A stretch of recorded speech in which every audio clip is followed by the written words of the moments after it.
So I wanted to show you guys a little video on how I repaired this induction charger. Believe it or not, this is an induction charger.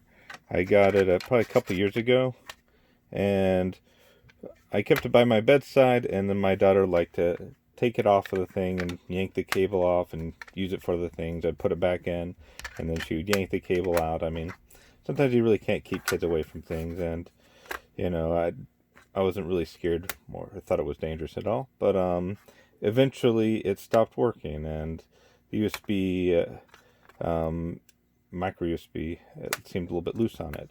So I kept it in my basement, never really used it, and decided to fix it tonight. And it actually only took me about 10 minutes. The hardest part was trying to figure out how to open this up, and they had two hidden screws here that I finally found out after I pried it apart. So yeah, they put it under a little pad right here.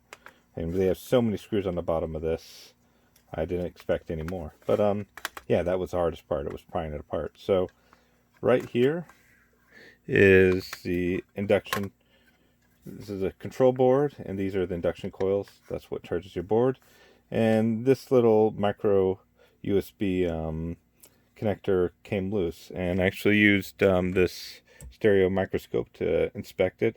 I don't have a camera or anything that can take shots that close, but with this microscope I was able to inspect, and I could see that there was cracks in the solder joints on this micro USB. So I knew that that was probably the most likely problem with it. I mean, when it comes to a lot of electronics, some of the weakest parts can be the mechanical strain. So the fact that my daughter would take it out, yank it out, or play with it while it was still plugged in, yeah, probably not the smartest thing to let your kid play with, but I didn't let her play with it that often. But anyway, doing that enough apparently broke the solder joints. So what I ended up doing is I just got my rework station, which is just basically kind of like a hair dryer but on steroids. You set the temperature, and I used my little flux pen over here, put a bunch of flux on it, held it down with a little screwdriver, and then reflowed the solder on here, and let's see how it went. So I'll just put a couple of screws just so I'm not working against myself.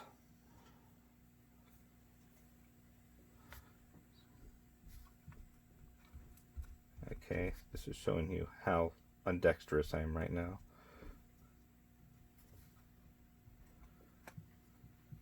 So screw that in, just hold it in place. I screw it. That's one is enough. So right here I have a LED, which is a good sign. So let's get this old phone and see if it charges. And there we go. So it works again, so that's good. So yeah, you can move it around. So again, a lot of times when it comes to electronics, sometimes the weakest point is where there's mechanical strain. So in this, it looks like there's two through hole solder joints, and everything else is just surface mounted. So the surface mounted look like ground joints were cracked. So just a little bit of flux, hold it down with a screwdriver, use my hot air reflow, works like a charm. If you want to see more content like this, let me know. I'm definitely not a EE pro, but a hobbyist. Feel free to subscribe. Tell me what you thought in the comments.